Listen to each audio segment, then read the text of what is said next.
কংগ্ৰেছ আৰু এআইইউডিএফ দলক কটাক্ষ মেয়া পৰিষদৰ আঞ্চলিক সভাপতি জেহিৰুল ইছলামৰ এই কটাক্ষত কংগ্ৰেছ আৰু এআইইউডিএফ দলৰ কি প্ৰতিক্ৰিয়া হ'ব সেয়া লক্ষণীয় হ'ব। সম্প্ৰতি লোকসভাৰ নিৰ্বাচনী বতৰ বিভিন্ন দলে জনতাৰ পৰা ভোট খুজি প্ৰচাৰত নামি পৰিছে। নগাঁও লোকসভা সমষ্টিটো নিৰ্দলীয় বাদে হয়তো ত্ৰিকোণীয় খেল জমিব বুলি জনতাৰ কুচকাৱাজ নোহোৱা নহয়। তেনেস্থলত মৰিগাঁও জিলাৰ লাহৰীঘাট আঞ্চলিক মেয়া পৰিষদৰ সভাপতি জেহিৰুল ইছলামে এক ব্যতিক্ৰমী মন্তব্য কৰিলে, বিশেষকৈ কংগ্ৰেছ আৰু এআইইউডিএফ দলক কটাক্ষ কৰি। আমি অপেক্ষাত এই মন্তব্যত ৰাজনৈতিক মহলত কি পথ পৰিৱৰ্তন হয়, আনহাতে তেওঁ কেনেধৰণৰ প্ৰাৰ্থী বিচাৰে বা আকাৰ ইংগিতে কি বুজাবলৈ চেষ্টা কৰিছে শুনো আহক। সভাপতি জেহিৰুল ইছলামে কি ক'লে, লাহৰীঘাটৰ পৰা খাইৰুল ইছলামৰ ৰিপৰ্ট। কংগ্ৰেছ আৰু ইউডিএফৰ মাজত কিছুমান মুছলমান ৰাজনৈতিক দলৰ নেতাসকল আছে।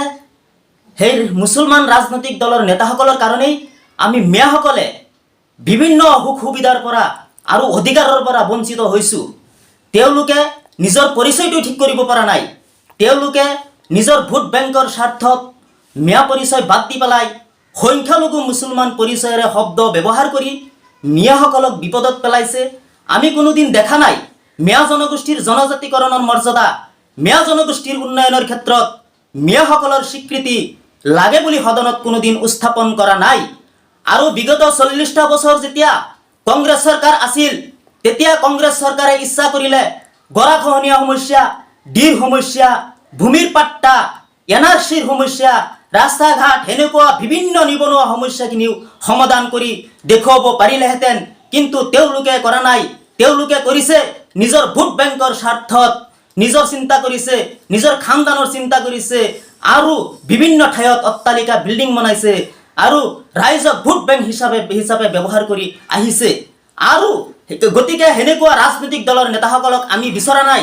আমি বিচাৰিছোঁ যি ৰাজনৈতিক দলৰ নেতাসকলে মেয়া জনগোষ্ঠীৰ জনজাতিকৰণ, মেয়া জনগোষ্ঠীৰ উন্নয়নৰ ক্ষেত্ৰত মেয়াসকলৰ স্বীকৃতি লাগে বুলি সদনত উত্থাপন কৰিব, সেনেকুৱা ৰাজনৈতিক দলৰ নেতাসকলক আমি সহায় সহযোগিতা কৰিম।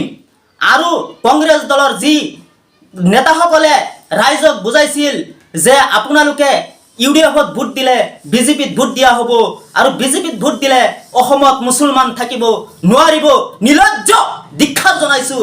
সেনেকুৱা ৰাজনৈতিক দলৰ নেতাসকলে আজিৰ দিনত আমি দেখিবলৈ পাইছোঁ যে এই কংগ্ৰেছ এৰি নিজৰ স্বাৰ্থ মুনাফা আদায়ৰ বাবে এই বিজেপিত গৈ যোগদান কৰিছে।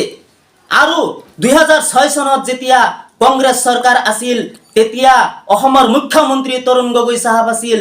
তেতিয়া মেয়া পৰিষদৰ প্ৰতিষ্ঠাপক MG হাজৰিকা ডাঙৰীয়া মেয়া জনগোষ্ঠীৰ জনজাতিকৰণ, মেয়া জনগোষ্ঠীৰ উন্নয়নৰ ক্ষেত্ৰত মেয়াসকলৰ স্বীকৃতি আৰু ব্ৰহ্মপুত্ৰ খনন কৰি দুয়োপাৰে RCC মাথাউৰিৰে আৰু বিভিন্ন সমস্যা এই প্ৰটেকশ্যনৰ দাবী অসমৰ মুখ্যমন্ত্ৰী তৰুণ গগৈ চাহাবক দাবী জনাইছিল। আৰু সেই সময়ত তৰুণ গগৈ চাহাবে ভোট লোৱাৰ বাবে প্ৰতিশ্ৰুতি পালন কৰা নাই। গতিকে সেই কংগ্ৰেছ দলৰ নেতাসকলে আজিৰ দিনতো সেই ভোট বেংক হিচাপে ব্যৱহাৰ কৰি আহিছে। গতিকে কোনো এটা ৰাজনৈতিক দলৰ নেতাসকলৰ ওপৰত মোৰ আস্থা আৰু বিশ্বাস নাই। আৰু সেই সময়ত আৰু আমাৰ মেয়া পৰিষদৰ আস্থা আৰু বিশ্বাস নাই যে কংগ্ৰেছে যে মেয়া জনগোষ্ঠীৰ কাম কৰিব। গতিকে আৰু কেইদিনমান আগতে আমি ছ'চিয়েল মিডিয়াত আমি দেখিবলৈ পাইছোঁ বদৰুদ্দিন আজমল ডাঙৰীয়া কৈছে যে নগাঁও এই আমিনুল ইছলাম ডাঙৰীয়া মেয়াৰ সাংসদ হ'ব। দীক্ষাত জনাইছোঁ, গৰিহণা দিছোঁ। তেওঁ কেনেকৈ মেয়াৰ সাংসদ হ'ব? তেওঁ নিজেই মেয়া নহয়, তেওঁ নিজৰ পৰিচয়টোৱে ঠিক কৰিব পৰা নাই। তেওঁ 20টা বছৰ যেতিয়া ইউডিএফৰ জন্ম হৈছে, আৰু 20টা বছৰতো আমি এদিনও দেখা নাই যে মেয়া জনগোষ্ঠীৰ জনজাতিকৰণৰ মৰ্যাদা, মেয়া জনগোষ্ঠীৰ উন্নয়নৰ ক্ষেত্ৰত মেয়াসকলৰ স্বীকৃতি লাগে বুলি সদনত উত্থাপন কৰা নাই। আজিৰ দিনত তেওঁ কেনেকৈ এই মেয়াৰ সাংসদ হ'ব বিচাৰিছে? এই লোকসভা নিৰ্বাচন আহিছে কাৰণে তেওঁসকল মেয়াৰ সাংসদ হ'ব বিচাৰিছে বুলি তেওঁ দাবী কৰি আছে।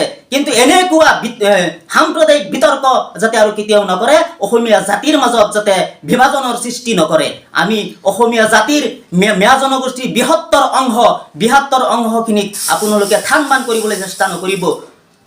এইবাৰ লোকসভা নিৰ্বাচনত কাক ভোট দিম?